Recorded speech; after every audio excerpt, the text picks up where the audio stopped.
மக்களே, கொத்தமல்லியில் பொங்கல் செய்யலாம். ஆமாங்க, நார்மலாக பொங்கல் செய்கிறத விட அதே மெத்தட் தான். இதில் கொத்தமல்லி ஆட் பண்ணி செஞ்சால் நல்லாயிருக்கும். நான் எங்கே செஞ்சு வச்சுட்டு குளிச்சுட்டு வரதை காட்டியும் பாதி பொங்கல் காலி ஆயிடுச்சு.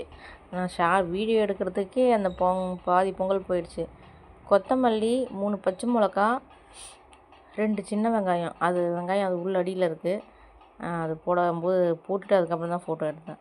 அதுக்கப்புறம் பெருஞ்சீரகம் 1 ஸ்பூனு. இது மிக்சியில் அரைச்சி வச்சுட்டு நார்மலாக பொங்கல் வைக்கிற மாதிரி பொங்கல் குக்கர் வச்சு எண்ணெய், மிளகு, சீரகம் இதை போட்டு அரிசி மட்டும் ஊற வச்சுருக்கேன். 1 கிளாஸ் அரிசி ஊற வச்சுருக்கேன்னா நார்மலாக ரைஸுக்கு 1 கிளாஸ்னால் 2 கிளாஸ் வைப்போம்.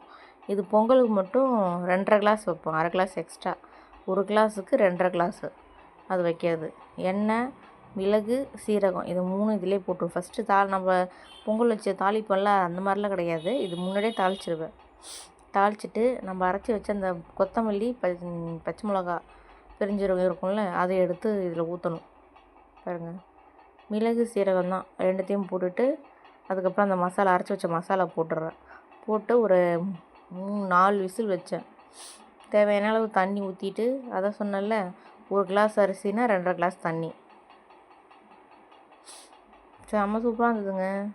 ஆனால் என்னென்னா, அது இன்னும் கொஞ்சம் இப்போ நம்ம குக்கர் ஒரு 4 விசில் வச்சுட்டோன்னா அது தம்மு இறங்குற வரைக்கும் வெயிட் பண்ணால் தான் அந்த பொங்கல் குழஞ்சி செம்மையாக இருக்கும்.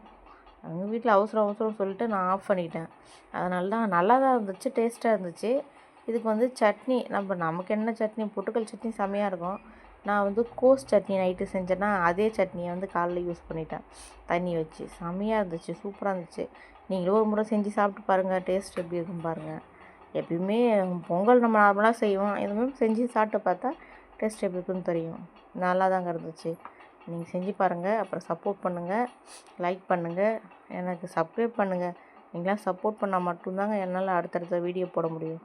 பாருங்கள், கோஸ் சட்னி அது. நைட்டு இட்லி சுட்டு திக்காக வச்சுட்டேன், காலைல தண்ணி வச்சுட்டேன்.